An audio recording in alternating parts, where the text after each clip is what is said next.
Hello বন্ধুরা, welcome তোমাদেরকে সবাইকে আমার রান্নাঘরে। দেখতে পাচ্ছি বন্ধুরা, এখানে ভাজা করে নিয়েছি বাটা মাছ, আলু ভাজা করছি, ফুলকপি ভাজা করছি। এখানে তারপরে জিরা শুকনো লঙ্কা সম্বারা দিয়ে মশলাটা দিয়ে দিয়েছি, আদা জিরা বাটা। এখানে দেখতে পাচ্ছি ফুলকপি আলু দিয়ে ভালো মতো মশলা দিয়ে ভালো মতো কষিয়ে নিচ্ছি। এখানে দেখতে পাচ্ছি ভালো মতো ভাজা করছি। এখানে যতক্ষণ তেল ছাড়বে না ততক্ষণ ভাজা করতেই হবে।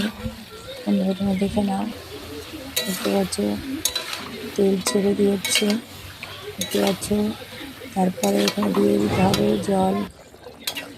জল দিয়ে গেলে দেখতে পাচ্ছ ভালো মতন ফুটে গেছে ঝোল।